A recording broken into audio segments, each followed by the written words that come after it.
Con la venia, señor presidente, señoras y señores diputados, salud y libertad. Con estas palabras terminaba mi intervención parlamentaria en una ocasión y en una fecha creo que importante y solemne para el pueblo gitano español,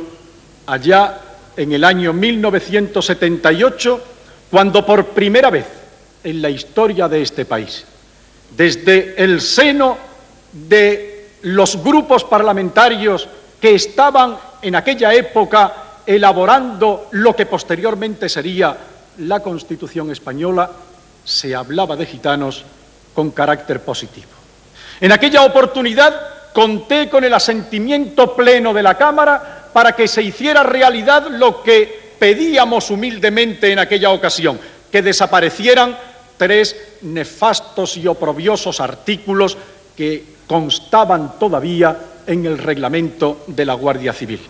Y porque la Cámara unánimemente estimó oportuno que efectivamente aquello tenía que desaparecer, porque constituía un elemento flagrante de discriminación y de ataque a un colectivo de una forma generalizada, creo que aquel día se dio un paso adelante muy importante en la historia del pueblo gitano español y que sirvió y ha servido todavía de escaparate para buenos grupos de gitanos luchadores y batalladores en el resto de Europa que han contemplado de alguna forma los pasos que paulatinamente, tanto en esta Cámara como en el Senado, se han venido dando en defensa de la cultura, de la personalidad colectiva y de los derechos humanos de mi pueblo.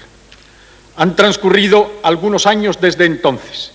Contamos ya con una Constitución democrática que consagra la igualdad de todos los españoles sin que pueda prevalecer ningún tipo de diferencia en función del sexo, de la religión, de la raza, de la edad o de cualesquiera, dice textualmente el texto constitucional, cualesquiera condiciones sociales en las que cualquier español se pueda desenvolver. La realidad, la triste y lamentable realidad de cada día, nos dice que el pueblo gitano, los 500.000 hombres y mujeres gitanos que vivimos en España, estamos padeciendo las consecuencias terribles de una discriminación que no siempre es de tipo legal, que no siempre aparece en los boletines oficiales del Estado, de las autonomías, de las diputaciones o en los propios boletines de información interna de los ayuntamientos, sino que se trata más bien de una discriminación latente, de un rechazo de la propia sociedad en su conjunto, que poco tiene que ver con lo que realmente se genera desde el punto de vista legislativo en esta Cámara. Por eso, señoras y señores diputados, yo he dicho en más de una ocasión, y permítanme que lo diga desde aquí, desde la solidaridad que me mueve a sentirme como miembro de la Cámara en el afán de legislar cada día con medidas más justas para todos los españoles, he dicho, no obstante, en más de una oportunidad, que tengo más fe, mucha más fe, en los decretos que salen del corazón que en los que aparecen luego en las páginas del Boletín Oficial del Estado o en las páginas de nuestro diario de sesiones. Porque difícilmente, y estoy convencido de ello, vamos a lograr decirle a la gente que nos quiera. Difícilmente se va a lograr por la vía del decreto del gobierno o de las cámaras el que la gente se tiene que respetar, y mucho mejor sería todavía que la gente se tenga que amar. Pero la verdad es que la democracia a este país, la libertad a este país, que ha hecho posible que todos y cada uno de nosotros podamos defender con legitimidad nuestras propias opciones políticas e ideológicas. La democracia que en definitiva ha traído a España mayores y óptimos cauces de participación para que la justicia deje de ser una entelequia y se convierta en una realidad participativa de todos los ciudadanos, no ha llegado todavía para el pueblo gitano. Para el pueblo gitano, lamentablemente, la Constitución en algunas ocasiones no es más que una letra muerta. Una letra muerta porque se están violando los derechos que nos corresponden como ciudadanos españoles cuando no se tienen en cuenta esa condición fundamental y para nosotros sagrada de dignidad de ser humano.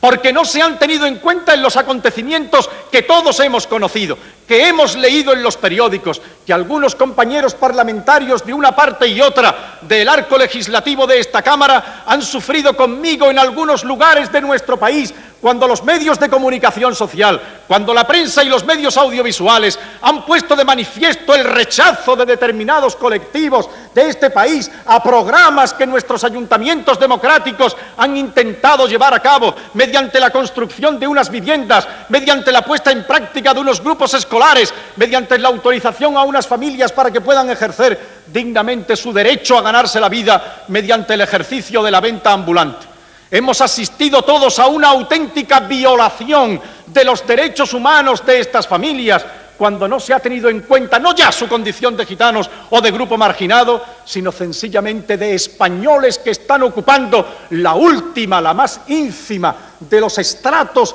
en que actualmente se divide nuestra sociedad desde todos los puntos de vista. Esta es la realidad, esa es la realidad que a nosotros nos mueve a luchar cada día, a los gitanos y gitanas de este país, por hacer que los conceptos sublimes de libertad y de democracia que consagra nuestra Constitución se plasme en algo más que en retórica o en formulación de buenos deseos, sino en el disfrute cada día mayor de los derechos y de las obligaciones recogidos en la Carta Magna y que la vida diaria nos está negando a la mayoría de nosotros. Cuando hace tan solo un par de horas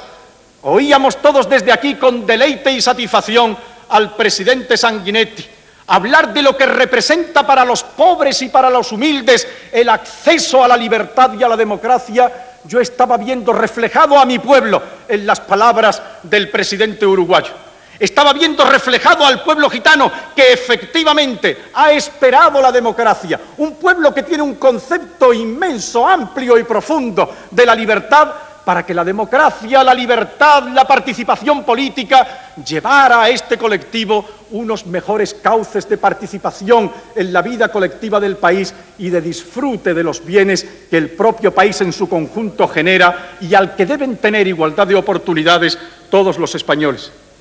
Alguien podrá decir que a lo mejor estoy exagerando y puede que alguno incluso puedan pensar que mis palabras tienen un tinte de demagogia. Por eso, señoras y señores parlamentarios, yo les voy a dar unos cuantos datos absolutamente fríos, pero al mismo tiempo escalofriantes, para que cuando digo que mi pueblo está pasando hambre, cuando digo que los 500.000 gitanos que vivimos en este país están pasando auténtica y verdadera necesidad, no estoy hablando por hablar. Miren ustedes, actualmente, en el concepto hábitat o familia, o vivienda, mejor dicho, que ocupa el pueblo gitano, y no son datos míos, no son datos ni siquiera elaborados por cualquiera de nuestras asociaciones gitanas, son datos que proceden del Instituto de Sociología Aplicada de Madrid, que los hizo públicos tras varios años de arduo trabajo y de investigación sociológica.